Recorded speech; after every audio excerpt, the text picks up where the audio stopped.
Energy, railway, water, technology parks जैसे क्षेत्रों में इंफ्रास्ट्रक्चर प्रोजेक्ट्स इंप्लीमेंट किए हैं।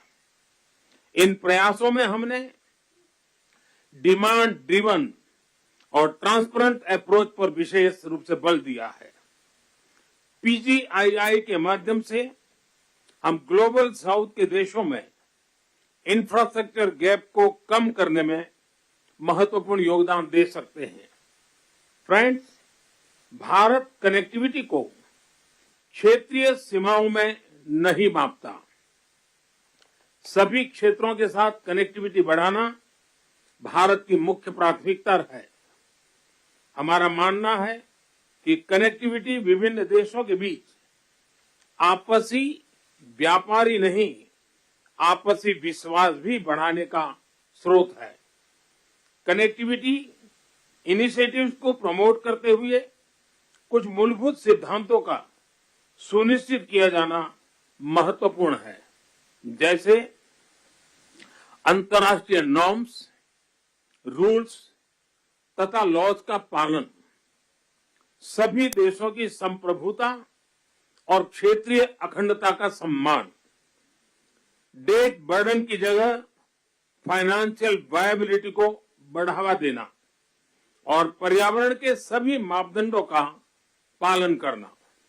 आज जब हम कनेक्टिविटी का इतना बड़ा इनिशिएटिव ले रहे हैं, तब हम आने वाली पीढ़ियों के सपनों के विस्तार के बीज बो रहे हैं। मैं इस ऐतिहासिक अवसर पर सभी लीडर्स को मैं बहुत बहुत शुभकामनाएं देता हूं और सबका बहुत बहुत धन्यवाद करता हूं। Thank you, sir.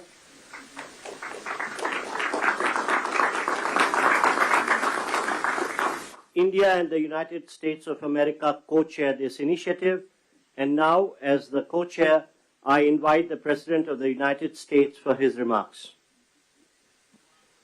Well, ladies and gentlemen, thank you, all my colleagues. This is, someone once said in a similar domestic action that was positive, this is a big deal. This is a real big deal. And I want to thank you, Mr. Prime Minister. One Earth, one family, one future. That's the focus of this G20 summit. And in many ways, it's also the focus of this partnership that we're talking about today. Building sustainable, resilient infrastructure, making quality infrastructure investments, and creating a better future. A future that presents greater opportunity, dignity, and prosperity for everyone. Last year, we came together as one to commit to this vision. And this afternoon, I want to highlight the key ways in which the United States and our partners are working to make this a reality. Economic corridors. You're going to hear that phrase more than once, I expect, over the next decade. Economic corridors.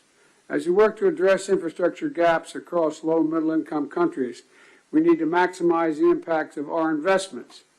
That's why a few months ago I announced that the United States will work with our partners to invest in economic corridors. In practice, it means we're focusing on regional infrastructure projects that deliver results across multiple countries and in multiple sectors. And today I'm proud to announce that we've finalized a historic agreement for a new India, Middle East, Europe economic corridor. As a key part of this corridor, we're going to invest in ships and rail that extends from India all the way to Europe, connected by the UAE, Saudi Arabia, Jordan, and Israel.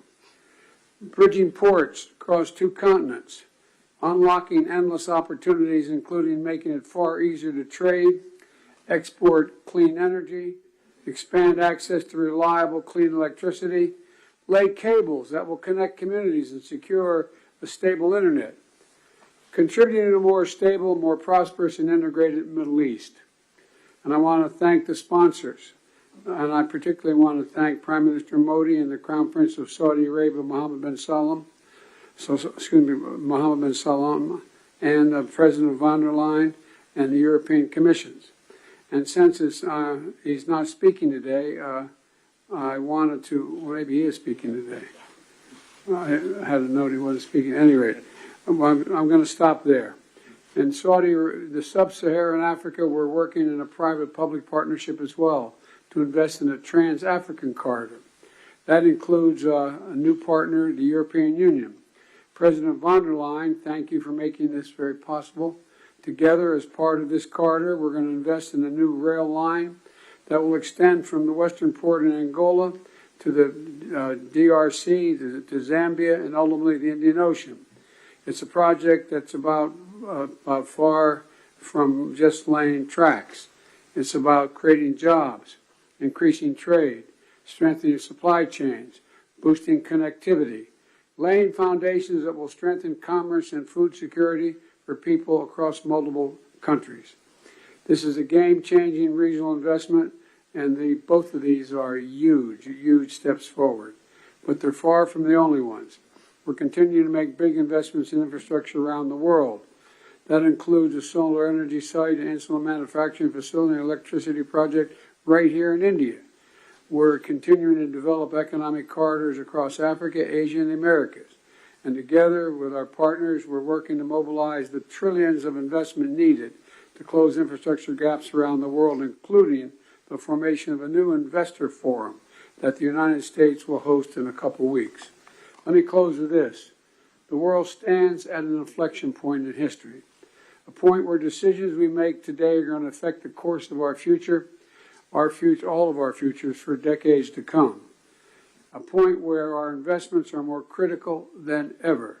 So together, let's continue to work as one to seize this moment in history and maximize our collective investments, to find new partners, to unlock new capital, because when we invest in low and middle income countries, all countries benefit.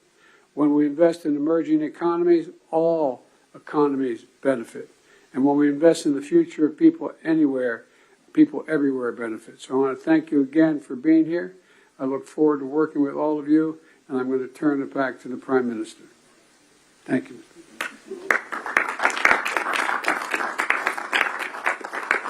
Thank you, Excellency. We now invite the Crown Prince and the Prime Minister of the Kingdom of Saudi Arabia for his remarks. أصحاب الفخامة والسمو والمعالي الحضور الكرام، السلام عليكم ورحمة الله وبركاته. يسعدني اليوم نجتمع في هذا البلد الصديق لتوقيع مذكرة تفاهم بشأن مشروع ممر اقتصادي بين الهند والشرق الأوسط وأوروبا، وذلك تتويجا لما عملنا عليه سويا خلال الأشهر الماضية لبلورة الأسس التي بنيت عليه هذه المذكرة، بما يحقق مصالح مشتركة لدولنا من خلال تعزيز الترابط الاقتصادي وما ينعكس إيجابا على شركائنا في الدول الأخرى والاقتصاد العالمي بصورة عامة. سيسهم هذا المشروع في تطوير وتأهيل البنى التحتية التي تشمل سكك حديدية وربط الموانئ وزيادة مرور السلع والخدمات وتعزيز التبادل التجاري بين الأطراف المعنية، ومد خطوط الأنابيب لتصدير واستيراد الكهرباء والهيدروجين لتعزيز أمن إمدادات الطاقة العالمي، بالإضافة إلى كابلات لنقل البيانات من خلال شبكة عابرة الحدود ذات كفاءة وموثوقية عالية. كما تدعم هذه المذكرة جهود تطوير الطاقة النظيفة، وسيساهم تنفيذها في توليد فرص عمل جديدة ونوعية ومكاسب طويلة الأمد على امتداد الممرات العبور لجميع الأطراف. الحضور الكرام، أن تحقيق ما اتفقنا عليه في هذه المذكرة يتطلب الاستمرار في الجهود التي بذلناها والبدء الفوري في تطوير الآليات اللازمة لتنفيذه وفق الإطار الزمني الذي تم الاتفاق عليه. In conclusion, I'd like to commend the PGII launched by President Biden with the participation of Saudi Arabia in $20 billion. We look forward to the integration of the initiative and the Economic Corridor project, which is announced in this meeting. I would like to thank those who worked with us to reach this founding step to establish this important economic corridor. My best regard to you all.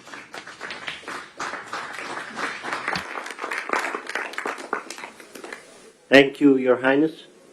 May I now invite the President of the European Commission for her remarks, please. Your Highnesses, Excellencies, it's been 2 years since we launched PGII, a joint vision by the world's leading economies to invest in the infrastructure that low and middle income countries need. And 2 years on, more large-scale projects are seeing the light, and we are presenting two of them today. First, the India-Middle East-Europe Economic Corridor. This is nothing but historic. It will be the most direct connection to date between India, the Arabian Gulf, and Europe, with a rail link that will make trade between India and Europe 40% faster, with an electricity cable and a clean hydrogen pipeline to foster clean energy trade between Asia, the Middle East, and Europe, with a high-speed data cable to link some of the most innovative digital ecosystems in the world and create business opportunities all along the way. These are state-of-the-art connections for the world of tomorrow, faster, shorter, cleaner. This corridor is much more than just a railway or a cable. It is a green and digital bridge across continents and civilizations. And this is also the spirit of the second project we announced today, the Trans-African Corridor, which will connect the port of Lobito in Angola with the Katanga province in DRC and the Copper Belt in Zambia. Our goal is not only to connect a landlocked region to the sea. Our partnership will also invest in local value chains, in clean energy, and in skills for the local workforce. This is the spirit of PGII. It is a whole new approach to large infrastructure investment. It is about shared prosperity. It is about real benefits for all partners. Thank you.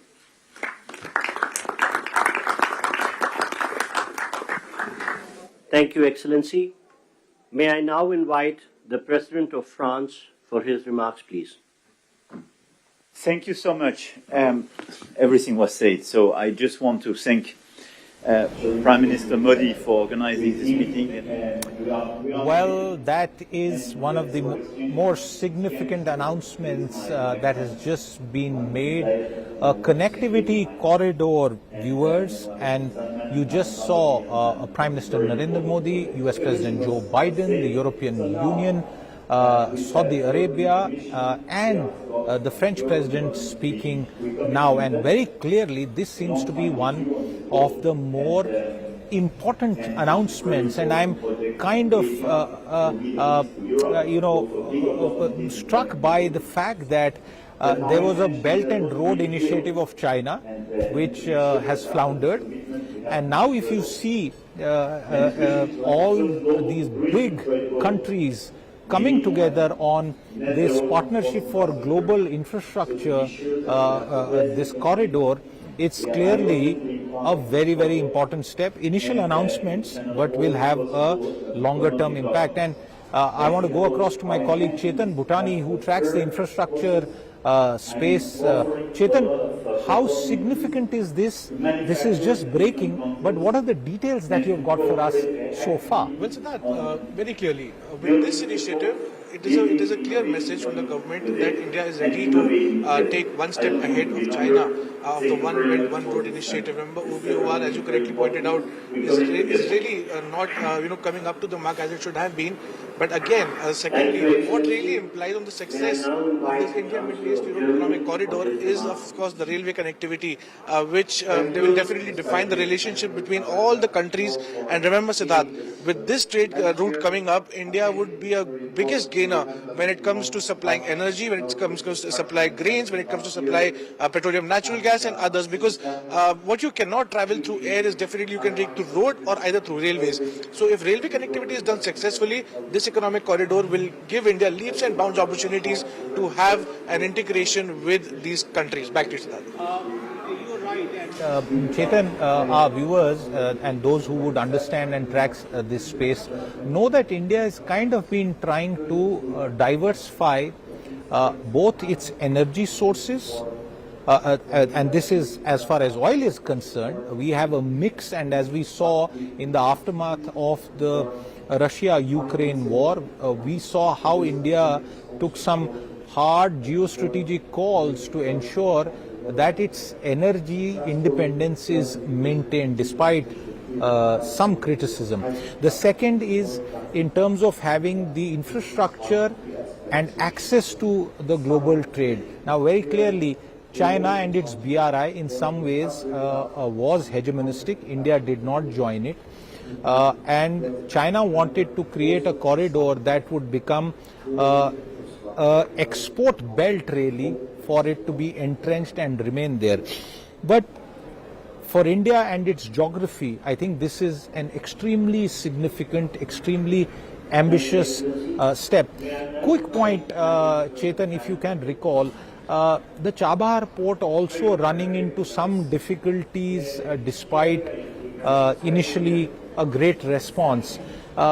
Is the Chabahar reality an indicator of how difficult it is to implement such massive aims? Siddharth, absolutely. India has a lot to learn when it comes to implementing and being a big participant to this economic corridors. Because remember, Chabahar port got great response, and now this India, Middle East, Europe economic corridors success lies on a lot of learnings from Chabahar port, because the railway connectivity was one contentious issue which still it remains. Remember, India still faces a lot of issues when it comes to certain sanctions, be it the supply of tea, be it supply of rice, be it supply of various energies. So clearly these 3 to 4 items could not be resolved with the Chabahar port coming in, and with this India, Middle East, Europe economic corridor, it's very important for India to learn how to implement the railway structure completely again. Because in my first earlier argument as well, Siddharth, I pointed out how the government should be proactive when it comes to implementing such big corridors.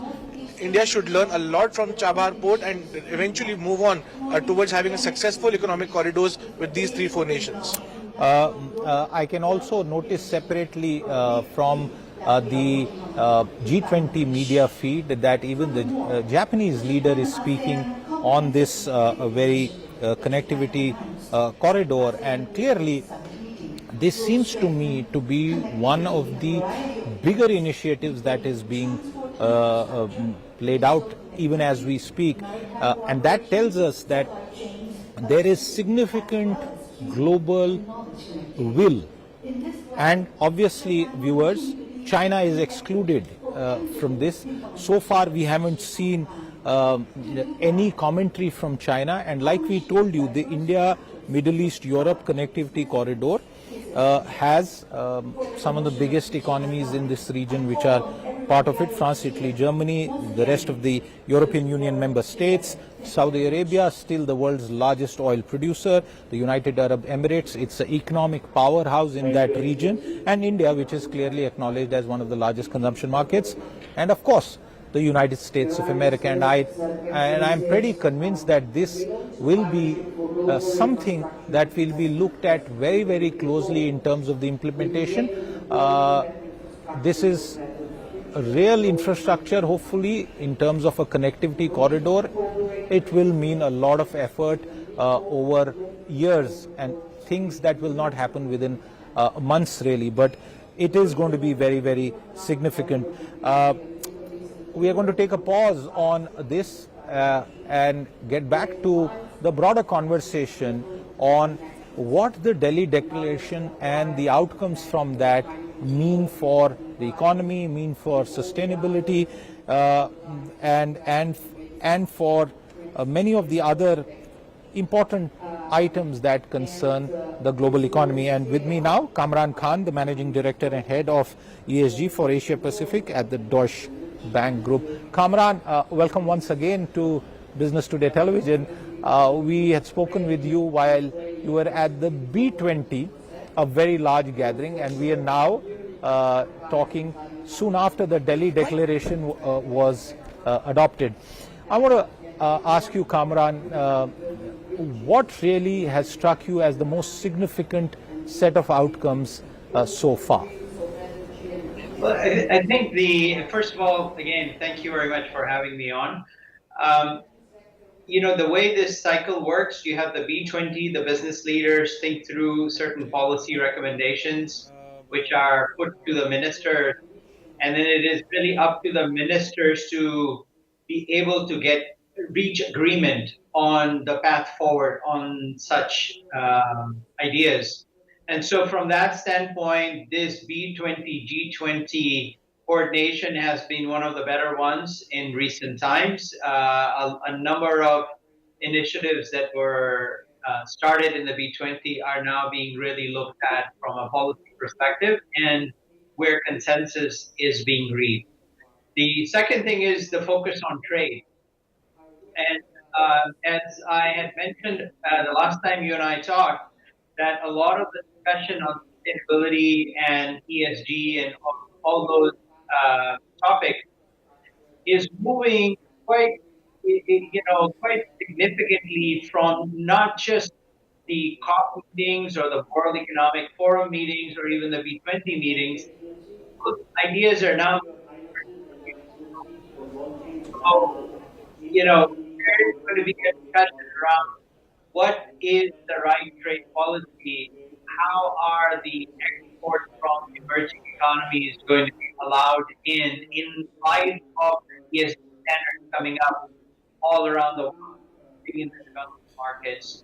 And that, I think, is the most significant one. It's not happening here, but you get all the trappings of that in terms of where this discussion goes in the future. Kamran, I want to pick up one of the points, and I lost your audio a bit there, so I want you to kind of expand on it once again. You mentioned trade policy, and the question I have for you is how significant is the inclusion of the African Union effectively, and I don't know whether that's going to formally happen, but the G20 is now G21. Given your experience and understanding, will the African Union states benefit from this inclusion, and will it kind of help trade between the member bloc countries? Absolutely, they will benefit, but I want to make sure that I also point out that it will benefit the rest of the world as well. So this is not a handout. Trade is good for everybody. And I think if there's one thing that the Indian leadership this year of the B20 and the G20 we need to remember is the concept that we cannot just have the group of 20 deciding what's good for the world. You've got to it has to be inclusive, and you heard that from the leadership coming over and over again. Inclusiveness, that has been added into the discussions, and I think that's good for everybody involved.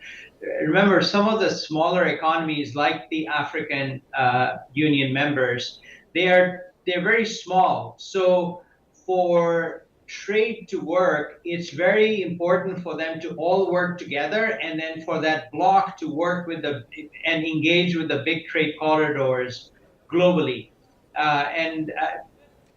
From an economic standpoint, we know that when trade blossoms, consumer surplus increases, and the people who benefit the most from it are the poor people who have limited access to other avenues. And so I think this would be good for the world. Kamran, one of the other things that G20 Sherpa Amitabh Kant highlighted as a significant achievement of the summit was a groundbreaking Green Development Pact. He said that this pact is endorsed by every participating country. It encompasses essential elements such as financing, a commitment to reduce global greenhouse gas emissions by 43% by 2030, a doubling of adaptation finance by 2025, and the establishment of the Global Biofuel Alliance. Can you expand on that for our viewers and explain the significance, because the strands of this have been heard in the past as well, Kamran? Yes, I think the main thing that the viewers should focus on is the focus on adaptation. So when you have governments talking, you have to think about, in the climate discussion, we talk about mitigation and adaptation. Mitigation is how do we reduce the amount of emissions we are putting out into the atmosphere. And adaptation is about once that damage is done, how do we adapt so that we can have as normal a life as we can possibly have. And as you can imagine, the adaptation issues hit everybody, but much more severely they hit people with lesser means. And so that becomes the responsibility of the government. So we would expect to see a focus on adaptation and increasing of capital and financing to support adaptation by the G20 leaders who are government leaders, and that is their primary responsibility to look after the people. And I think this, again, there too, emerging economies versus developed economies have to come together to provide that capital. How much capital, and this is a question that we have debated in the past, but is there any more clarity on the capital? Because as I recall, this was a sticking point in many multilateral forums in the past. Yeah, so you're exactly right. This discussion spins around and it never concludes.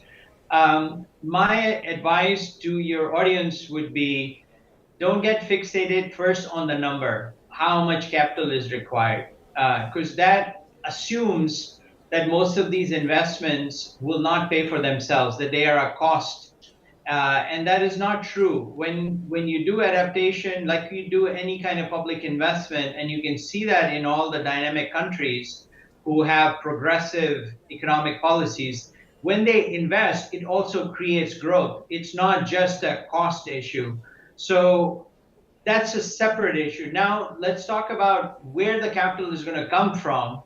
And that is, I think, the debate. And this is where the leaders have to come together, and there has to be an appropriate balance so that everybody feels that there are contributions coming from, for example, countries who have benefited a lot from the environmental degradation that has taken place over several decades. But at the same time, there are some fast emerging economies that are also on a path to, create just as much emissions. So it's very important to incentivize everybody to adopt sustainable practices. And money talks, and money obviously drives a lot of that change. Money drives a lot of that change. Kamran, I want to ask you a broad question. Since you've been at the B20 and now this big declaration, 100% unanimity, and very clearly we are, many of us were perhaps taken by surprise, and we were expecting it to happen tomorrow and not today. Summarize it for us, sum it up for us in terms of the outcomes from a business community point of view. Could the business leaders who had gathered here at the B20 have hoped for more? Has something that was on their agenda not been done? I think, first of all, as you know well, business leaders, they are business leaders because they always want more. So I think we should be absolutely certain that they would have wanted more. But from a very realistic standpoint, if you look at the previous B20, G20 events over the last several years, this is quite substantive. I mean, the consensus, the agreement, the ability to actually get people on the table and agree to initiatives is quite, I think that's something that India can be very proud of in terms of the outcomes that have come out.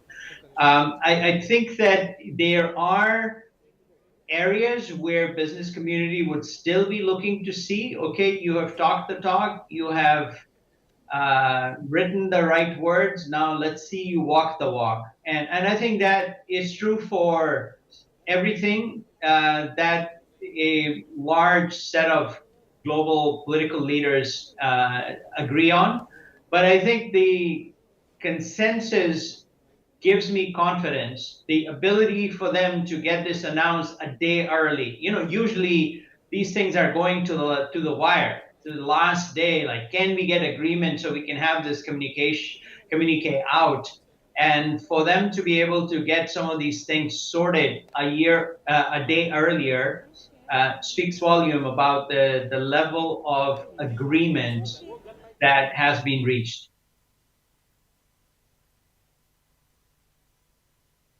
Kamran, thank you very much for joining us and giving us those quick takeaways from the Delhi Declaration and some of the other points. Always a pleasure having you here with us. Viewers, our coverage continues, and we've had in the past 2 hours an absolutely action-packed time. The Delhi Declaration and something that we were prepping for, quite honestly, and I think I speak on behalf of most of the members of the media, we were prepping for it for tomorrow, but it's happened, and we saw 2 separate initiatives being launched soon after. But I'm joined by Surabhi, one of the senior most reporters who's covered trade, finance and policy for many years in the capital. She writes in the Business Today magazine and is now here at the BTTV studios at the G20 Media Center. And with me, Karishma Asudani, our reporter, the feet on the ground as far as the finance ministry is concerned. Surabhi, before I go across to my guests, I just want a quick takeaway from you. The biggest headline that you think we should be talking about from the Delhi Declaration today? I think it's definitely the MDB reforms. It's something that India has been really working hard on. It gives a lot more voice to the global south, and I think we should wait for the second volume of the report to see how it goes. But it's a big positive because no one thought that it would actually see so much support from the G20 countries. Thank you. Surabhi, Dr. Subhash Garg made that point, and he's consistently, practically in every conversation we had today with him, said, hey, let's wait for the details. But what can you tell our viewers in terms of what really has happened as far as the subject of MDB reform is concerned? And I'll come to Karishma also on that. Surabhi. So the most significant thing is that the MDB reform agenda has actually found its place in the declaration, which means that there was consensus on it by all G20 members. It means that the multi-development banks which were set up after the Second World War, it means that countries have realized that there's a need to reform them, there's a need to have more voice from the global south in terms of climate financing, debt restructuring, more representation, and that is going to be taken forward. But in here, does India get more weight in these banks? Can we draw that conclusion? Well, we'll have to wait and watch. We'll wait for the fine print. Karishma, quick headline from you, and then I'll go across to our guests. I'm going to add on to what Surabhi was saying. In fact, I think one of the most important point that Finance Minister was reiterating today was about the fact of the capital adequacy framework, which is going to be a strong backbone in supporting the reforms of MDBs. And we are talking here about close to $200 billion, Siddharth, that could yield in the coming years in order to support I've heard that before when it came to climate finance. So I'm not trying to take away from the importance of what you said. And viewers, I was expecting Karishma to talk about crypto as the preferred headline, because almost a year and a half back she had broken something that's held true for many months afterwards on crypto. But both of you, please hang in there. We are joined by a very good panel, and I want both of you to stay in and join the discussion. Pramit Pal Chaudhary, the practice head of the South Asia at the Eurasia Group. We'll also be joined by Vaibhav Dhange, public policy expert on infrastructure, green fuels and sustainable mobility. He's the founder and director of the Indian Federation of Green Energy. We are also being joined by Ramakrishna YB, member of the working group on biofuels, Ministry of Petroleum and Natural Gas. Viewers, we were preparing for this, and the Biofuel Alliance and the Connectivity Corridor here. Two of the finest reporters from the Business Today multiverse also here live with us. But Pramit, I come to you, a former colleague, viewers, by the way, from our days earlier in a national newspaper. But Pramit, the biggest takeaways that you can summarize for our viewers at this stage from the G20 so far? Well, I think the biggest thing, of course, was an agreement on Ukraine language. This was the big geopolitical problem. But even 3 weeks ago, I knew that the Indian Foreign Ministry had indicated that they felt that they were being able to get at least the concept of a principle where the focus was on the consequences of the war rather than who was to blame for the war. And then now we have seen that they came to an agreement, and my sense is that the instant they got all of the 20 members to say, we're on board with this language, the Indian government said, let's launch the final communique right now rather than wait one more day, just on the off chance a government changed its mind. And in particular, the government we know that they were most concerned about was China. So I think that was one of the reasons they decided to go ahead now rather than wait. The second part, as your colleagues have correctly mentioned, was an endorsement of the idea that the multilateral development banks have to be changed, not just in terms of representation, but more importantly in terms of green finance for emerging and developing economies.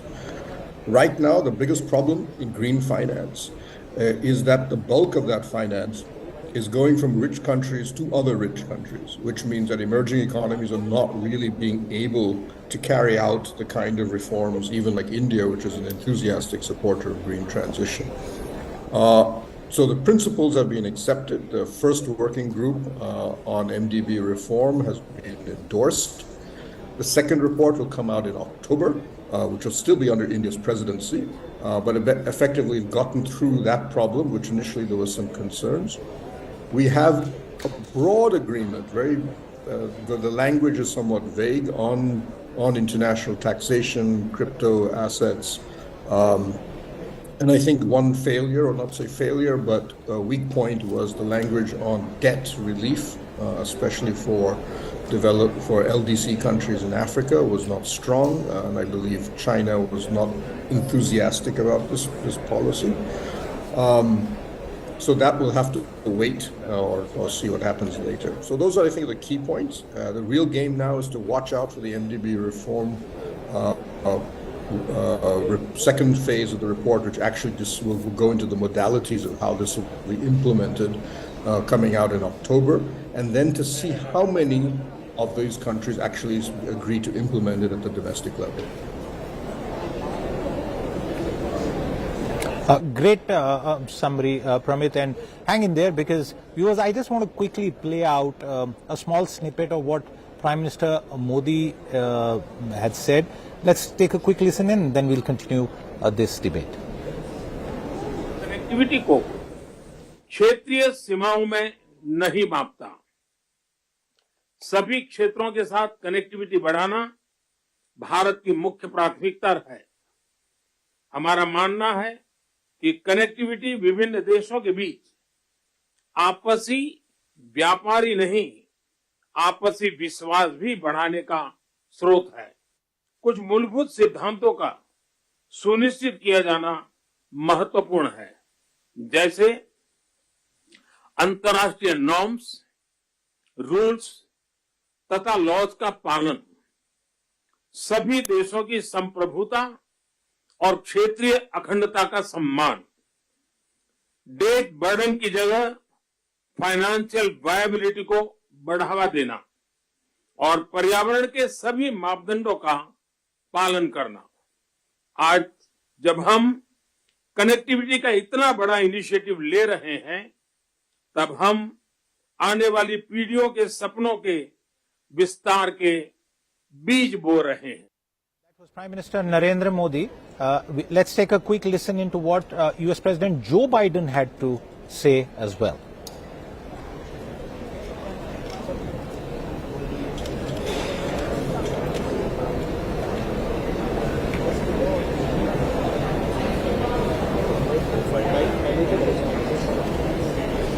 Today, I'm proud to announce that we've finalized a historic agreement for a new India, Middle East, Europe economic corridor. As a key part of this corridor, we're going to invest in ships and rail, that extends from India all the way to Europe, connected by the UAE, Saudi Arabia, Jordan, and Israel. Bridging ports across 2 continents, unlocking endless opportunities, including making it far easier to trade, export clean energy, expand access to reliable, clean electricity, lay cables that will connect communities and secure a stable internet, contributing to a more stable, more prosperous, and integrated Middle East. I'm just struck by the fact that India's Prime Minister is announcing a global initiative, and the President of the United States of America is speaking after him. Sometimes these symbolic, situations and developments tell you far more than what even words and video tells you. But Vaibhav Dange, I'm coming to you on the connectivity corridor once, and viewers, just to tell you a bit more about Vaibhav.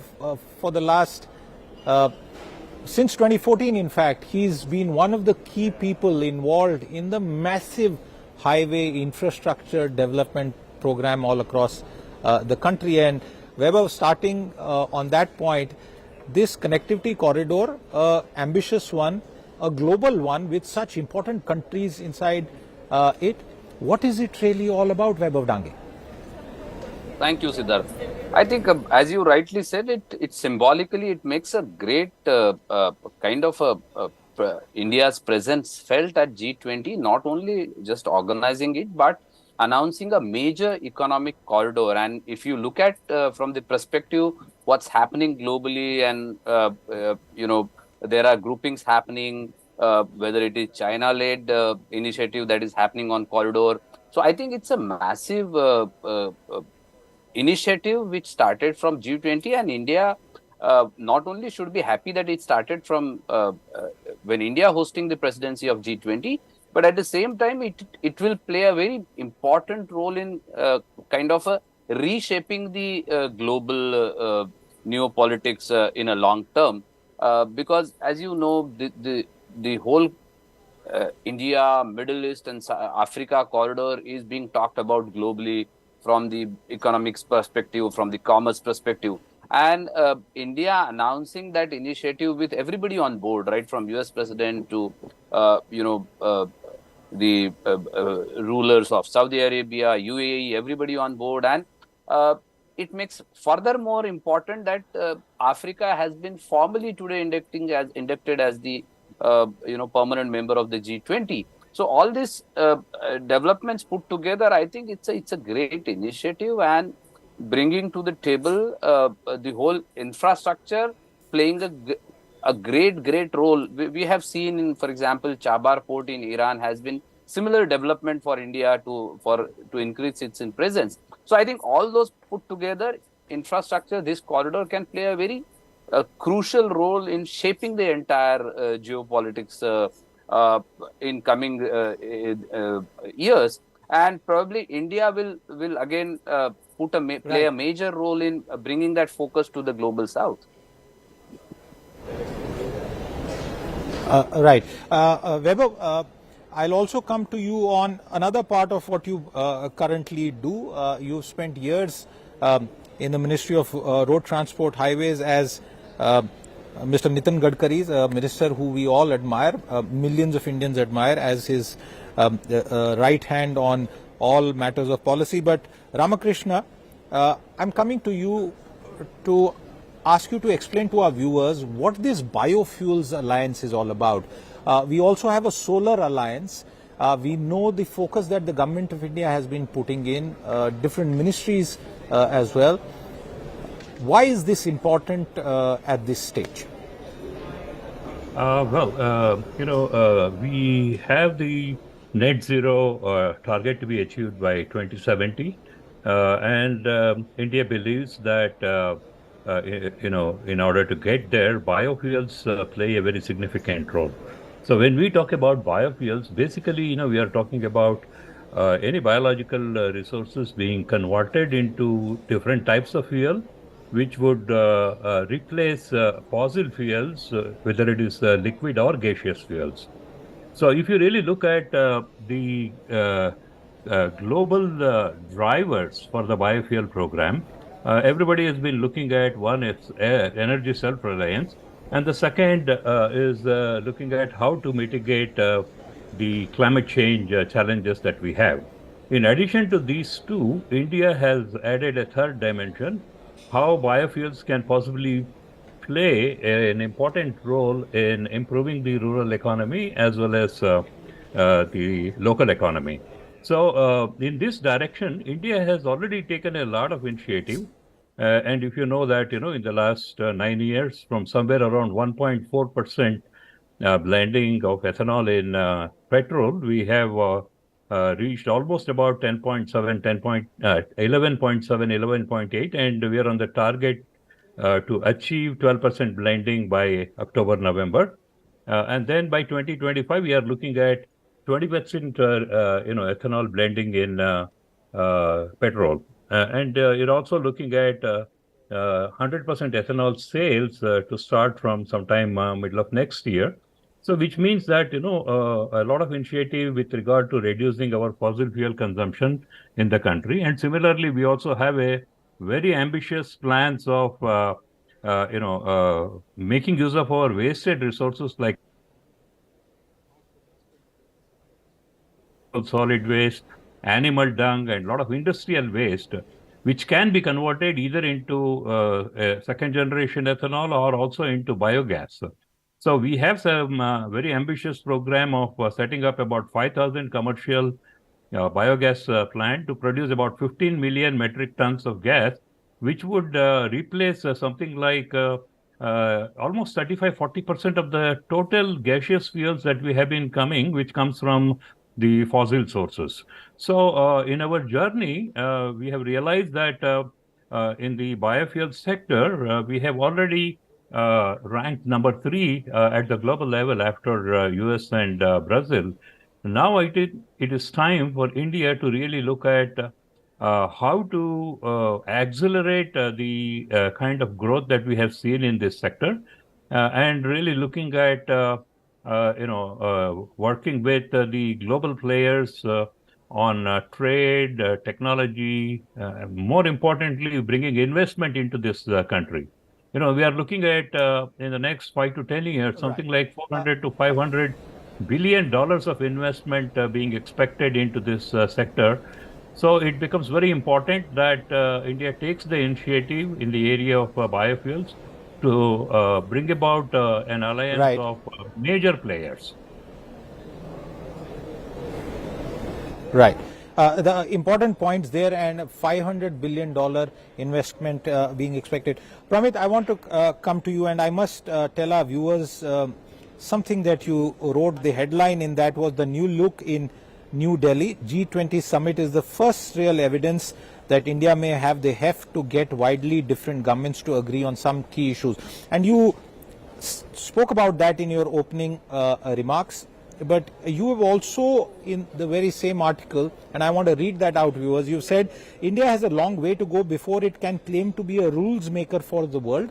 The International Solar Alliance has struggled with vision, becoming more about aid projects than standard setting. Explain that to us in the context of the 2 new initiatives that have just been announced. So in the case of the International Solar Alliance, it was an impromptu organization. It was actually created as a negotiating ploy during the COP negotiations by India. But once we announced it, we found that a lot of countries in Africa and the Middle East are very interested in it. They said, "Why are you giving this up? Keep this up." So we began to effectively put it together. In my view, when you decide to create a multilateral organization, what you really want to do is to be able to get you are being able to set standards and rules in that sector for the rest of the world to agree to. That's exactly what the WTO and all these other organizations do. We initially, I think partly because we hadn't planned on the ISI to become a genuine body, basically converted into an aid program where we built solar projects in Africa and so on, which were popular. But that's not the same thing as being able to influence global standards. We're now moving in that direction. The Climate Disaster Resilience Initiative was again a slightly better thought out project. We now have a lot more countries on board. We're still working out, but it is partly about standards. The One Future Alliance builds on an existing Indian success story, which is our digital services, digital finance, and financial inclusions policies at home. And right now we're using the G20 to showcase these, especially to African and some Middle Eastern countries, and saying, look, this is what we've accomplished. You are nervous about being caught in a US versus China technology war. We give you an alternative. So we're going to have to see. So far, we're still facing some resistance from these countries as they wait to see what exactly we have to offer. But we're actually being able to present a concept, and we're now building a coalition around this. Biofuels is a perfect example. That one is a genuine one because the real problem with biofuels is that right now there is no international trade in it. It means it is very dependent on agricultural conditions. If there's a drought in India, for example, when the August rains failed this year, we started to see sugar production and therefore biofuel production come under pressure. But if you have a global trade in this, then it doesn't matter because you effectively have any country, let's say a Brazil that has a shortage, can then import that ethanol from other parts of the world. But then you need standards for international trade for this to work. And so that's where the Biofuels Alliance, my understanding is that there isn't much of a mention in the G20 summit because it was agreed that we would allow Brazil, which holds the next presidency, to carry on to take the baton from us and complete, if you wish, the alliance and its things. They're very enthusiastic about it, partly because Brazil is a friend, but also because that was the only way to get certain countries like China to agree to it. So we've done that, and I think we will still be considered the founder, if you wish, of the Biofuels Alliance. And it's important because it's a Global South initiative. A lot of the countries in the Global South said electrical vehicles are too expensive. Electrical charging stations are beyond our ability. Right. We'll stick with ICE. This is a transition process, but which will help farmers. Right. Several Indian companies are now trying to develop means to move away from molasses to direct cellulose to ethanol production, which would be transformative for the agricultural sector. Right. Important points there. And Pramit, I will come back to you in the time that we have left along with Surabhi on China and trade. But I quickly want to bring in Vaibhav Dange on this aspect. You heard Pramit, Paul. Vaibhav, weigh in on how significant this initiative is. No, it is great initiative. In fact, India has a natural advantage of leading the entire biofuel thought process in the world. Because India has been pioneering, apart from Brazil, it is India which is playing a major role. For example, like Dr. Y.B. Ramakrishna I mentioned, we are already having 12% of ethanol. And the whole gamut of biofuel has opened up. It's not only just ethanol or biodiesels, it is bio-CNG, biomethanol, as somebody said, using biomass to create biodegradable plastics. So entire gamut of energy sector is available, and particularly for us, global South, it is important. Like countries like Brazil, countries like African countries, India, where there is a mass population dependent on agriculture, and the economies are dependent of agriculture.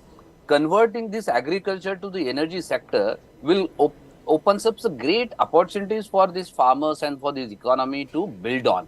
So I think it's a great initiative, and as somebody said, of course, we'll have to work on creating right standards.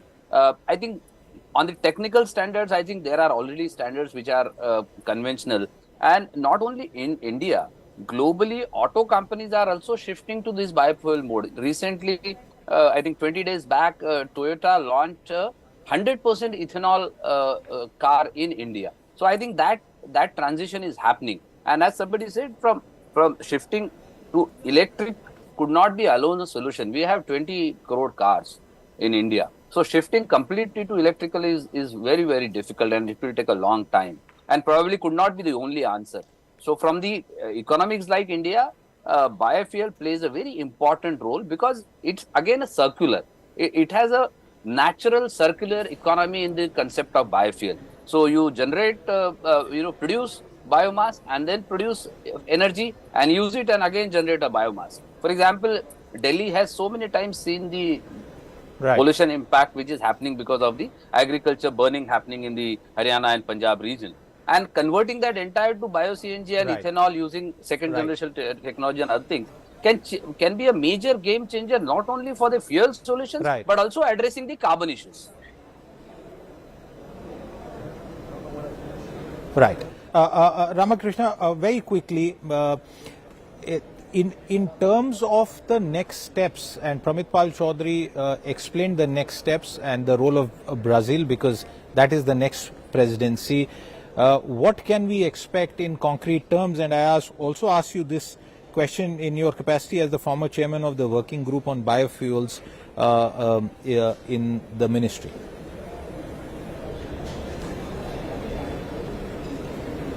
Has provided the lead when it comes to the second generation and third generation technologies are concerned. With regard to converting the agro residues into bioethanol, India is setting up something like 4 commercial plant as against 3 commercial plant that exist in the rest of the world. We are also on the third generation ethanol. We are also looking at capturing the carbon from various industries and converting that into ethanol. World's first such plant has been set up in Panipat, where the flue gases from the refinery is being captured and it is being converted into ethanol. So when it comes to the technology front, we are providing the leadership. And with regard to the potential to produce the ethanol, from the first generation ethanol, whether it is through the molasses route or the surplus grain or the grain unfit for human consumption, we can produce up to about 20 billion liters. And we are already on the track to produce this kind of volume. The infrastructure is being created. But when it comes to agri residues and carbon capture, we have the potential to produce something like 50 to 70 billion liters of ethanol in this country. So which means that we will be a major global producer of ethanol, and we will be in a position to even export it out of the country. So these kind of opportunities have to be capitalized. And when we are on the path to achieve net zero, we are going to be reducing our carbon footprint, and we have to think in terms of trading the green credit that we are going to accrue from all these kind of activities. So from all this point of view, it becomes very important that through this alliance, we look at how we can trade globally, how we can bring in the investment into this country, and also looking at technology exchange is concerned. Absolutely. And viewers, it's very, very clear that India's energy security cannot be from one source, and a mix will have to be followed. And more importantly, if you sort of hear from all the 3 experts here, it's clear that we have embarked on a ambitious medium to long-term strategy to de-risk ourselves and become self-sufficient. And net zero is obviously the umbrella framework. Pramit, I'll come to you, because in the remaining 5-7 minutes on the show, I want to turn the attention of the viewers to the China question. But before I do that, Surabhi has been here. Surabhi, you haven't been able to hear our other guests, but the question I have for you is that in the run-up to the summit, and through many of the working group meetings which you have also tracked, China played the role of dissenter-in-chief from everything. Fuels, minerals, a definition of green hydrogen, if I can recall. So it was like the spoiler all over. And then, of course, many on the beat did not expect the Chinese president to land up, and that was true. But from a broader trade policy perspective, the Delhi Declaration, these 2 alliances, some of the bilateral conversations, Where do we stand as far as India's trade engagement is concerned? There are separate, bilateral trade pacts that are also under works. Where do we stand today? So when we're talking about trade, I think one of the major things which happened today was the announcement of a India, Middle East and Europe corridor which would link rail and seaports, and it's supposed to make trade about 40% faster between India and Europe. And of course, it would also mean that, it could be seen as an alternative to China's growing influence in trade as well in a lot of these routes. So, but is it realistic to expect that a corridor of so many countries will be able to reduce China's influence on trade? And we have seen in the past 2 years, particularly with COVID, the importance of China with regard to supply chains, and that's leading the world to talk about China plus one and alternative supply chains. Yeah. So I think this is quite a start, and the world has realized that they do need to diversify, and whether it be China or India or any other country, they all as it is, they're looking at protectionist policies. But I think this declaration has paved the way for something very positive, and we see this corridor being set up, and India has had a lot of bilateral meetings. We're looking at that we saw, just for example, with Chabahar. Easier said than done. And I'm not trying to play the role of a critic here. I mean, we also have to be realistic. Do you think that this very ambitious announcement will take a lot of hard work and boots on the ground? Yes, of course. So one of the experts told me that, the G20 is just a forum for talks. The talks then have to progress, and every year, the G20 will keep having these talks, and there'll be some amount of progress. So we hope to see more progress on this, and we must remember that the WTO ministerial is also coming up in February. So that'll give you more food for thought. Food for thought and a lot of work for us reporters. Surabhi, thank you very much for spending so much time. I know you also have to go and file copies on all that has happened. So really delighted that you made the time. Pramit, I'll let you have the last word on the show.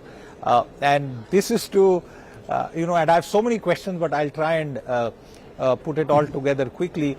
An alphabet soup for the average person to understand. G3, someone spoke about that at the BT India 100 Summit, the WTO, the expanded BRICS, now a G21. And in all of this, what would really matter for the average Indian is more exports from India, especially in a post-COVID environment. We are seeing what is happening to global trade and weakening demand.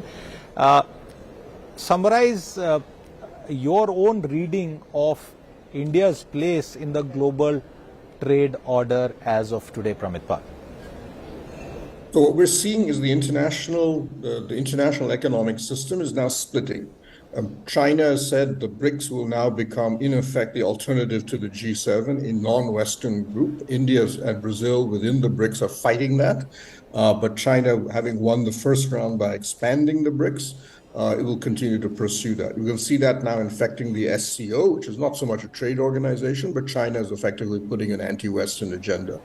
The G20, the concern was that China would sabotage this, but it did run massive interference against India on this, but eventually conceded that it would have to go through. But ultimately, I don't think China is prepared to invest in the G20 in the future. It just does not have an alternative to that. That split is now going to spread, and the WTO, for example, is still there, and everybody supports it, but it is paralyzed. Its dispute mechanism no longer functions. Countries are carrying out trade rules which are in complete violation of WTO principles. WTO can do nothing about it. What does this mean for India? India is entering in the international trading system as you wish. We are not a major trader. But what we are seeing, and you mentioned China plus, but it's also Vietnam plus strategy and so on, is that companies such as Apple, Foxconn, especially in the electronic sphere in the initial stage, are saying it's not that we leave China, but we need a backup to China. So right now it is India, Vietnam, Indonesia, Mexico, Brazil, which are basically being the beneficiaries of this slow shift.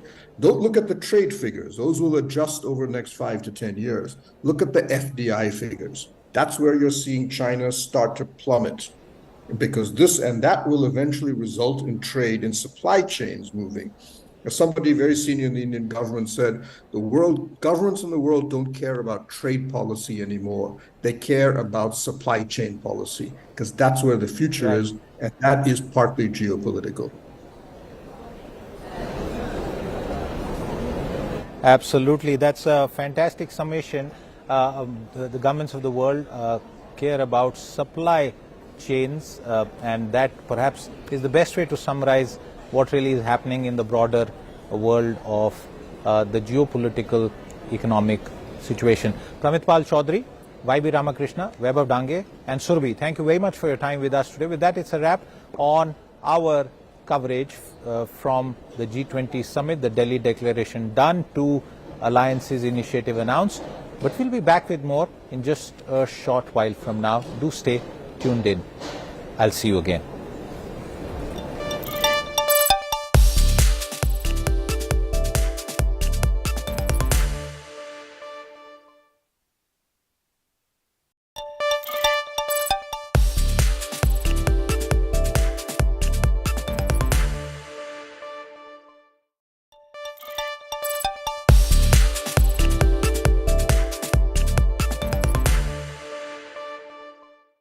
Today Television. I am Siddharth Zarabi, and we are live from the India Today Group studios at the G20 summit at the International Media Center. And with me now, a very prominent guest, Mr. Gilbert Hongbo, the Director General of the International Labour Organization, also the former Prime Minister of Togo. Welcome, and welcome to India. Welcome to India Today. I want to begin by asking you not about the ILO, because I have a few questions, just so that our viewers can get to know from you that the reaction of someone like you to the inclusion of the African Union in the G20. Now the G20 is G21, sir.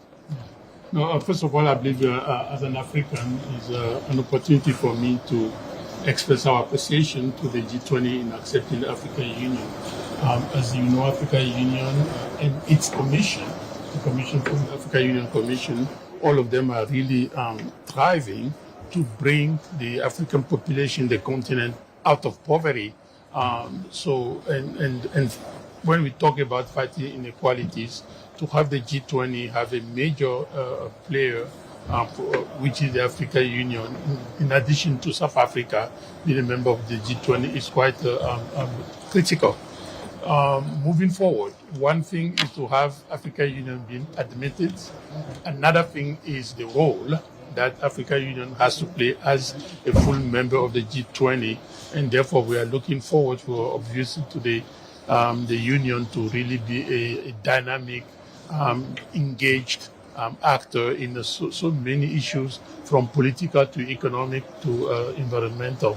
Absolutely, and Prime Minister Narendra Modi has been championing this inclusion, and like the DG is telling us, obviously we will see the involvement expand and go ahead. And in fact, a lot of Indian companies working in Africa, Indian companies, those who run telecom networks like Bharti Airtel, welcoming this move. But my questions are really about the organization that you head. And I want to start by getting you to tell our viewers about the post-COVID labor force challenges, especially in developing countries like India. What are the key priorities that you see that the workforce is having to grapple with? Obviously, the key priorities have to be adjusted and adapted to depend on the countries we are facing. But what you have noticed during the COVID period is the vulnerabilities of many groups, particularly those in low-income countries, developing countries, just like India or Togo or Nepal, and etc. It's important to have noticed that during the COVID, millions of workers are living on a daily income, on a daily earned income. And since everything come to stand still, they just lost everything, the opportunity for having income. So the economy is not getting back, but I'm afraid in a lot of countries in the global south, a lot of countries have not yet recovered fully all they have lost during the COVID. The other point that is also common to most of the countries are the impact on the informal sector, because we know very well India is also a good example. In a lot of countries, more than 2/3 of the economy is coming from the informal sector, which has been hit hard. And what you have also noticed, you might recall, is the lack or the insufficient social protection that was available or that is available for the majority of the population. And we're still dealing with 4 billion people without any protection at all. So all of those are things that we are trying now to get back. One of the lessons, talking about the social protection, is what we launched at the UN level under the leadership of Antonio Gutierrez, is to launch the global accelerator for a better social justice, creating jobs, and having also social protection for just transition. And therefore, that is the answer. Of course, the ambition is a big one. We talked about creating 400 million jobs worldwide. So we are working on that. In other countries also, we are working on a different matters. The most important is also, how do you turn the current challenge into opportunities? In terms of the opportunities and challenges, the current state of world trade, moving away from a sort of a globalized World Trade Organization agenda to bilateral, multilateral trade, is that going to help the cause and advance the interests of the labor force, or do you think it's contrary to some of the objectives that? I think it's a bit contrary. We do believe that the world needs to step up its multilateral engagement. There's a lot of debate out there, friend-shoring or near-shoring and what have you. Those are reaction to current geopolitics or current crisis. But when you look at that in terms of the interest of the global economy on the medium to long term, it's important for us to look at that from a multilateral perspective, a multidisciplinary perspective, forging a way forward together. This is another reason why it's so crucial to have the G20 moving on a global agenda. I want to ask you about the technology-led challenges and changes that are happening. You know, somebody on the show yesterday called this period a period of technology-led diplomacy, and India's been playing a big role in that. But my question is about automation, about artificial intelligence at a global level, because you're the DG of the ILO. Do you think this poses a serious concern to massive job creation that is required, especially in the global south? I mean, it is an opportunity. I want to be very clear. We do not in ILO looking at automation or artificial intelligence as a threat. Okay. To the contrary, is an opportunity that we need to seize. We know our research department has done a study on that. It's very, very clear that in the net, there will be millions of jobs created more than the jobs that are going to be lost. Okay. That being said, what is important for us is hence the just transitions. It's not just transition in terms of climate change. It's also just transition in terms of digital economy, to put into in place training, skilling, and upskilling programs that will help those that are in the sector that are at risk of disappearing to retool themselves, to reskill themselves or upskill themselves, so they still can be relevant in the new economy. The other issue, and this is to do with gender. Again, the global south has a higher burden, Director General, as you know, of gender inequality. The need for women to be part of the workforce cannot be sort of ignored at all. Do you think enough progress has been made in, and has there been anything in, or is there going to be anything within the G20 conversation that can help advance this? No, first of all, I don't feel that there have been enough advancement. There's a lot of progress, but still, and when you see how we are, how long we have been talking about gender inequality, particularly in terms of economic empowerment and providing. We are really behind, honestly speaking. One particular, not only the participation of women in the global labor force, but also the pay gap.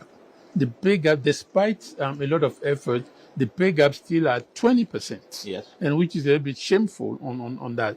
This is why ILO had this equal pay for equal value of work done, a coalition that more and more countries are adhering to, so we're sharing experiences, policy experience, etc. So that fight, we have to continue it together with what I call the fight against all discriminations, not only on the basis of gender, but also in the basis of religion, sex, indigenous people, and any other vulnerable groups. We really need to stand by and making sure that on the workplace there's no discrimination. I want to get you to tell us about the agenda that the ILO hopes to pursue in the near future with regard to some of the aspects that we spoke about, particularly the issue of sustainable jobs.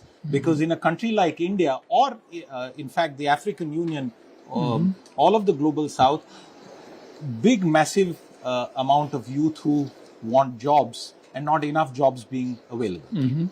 Yeah, this is the challenge we have, and I'm glad you mentioned the youth. This is where we have to combine many things at the same time.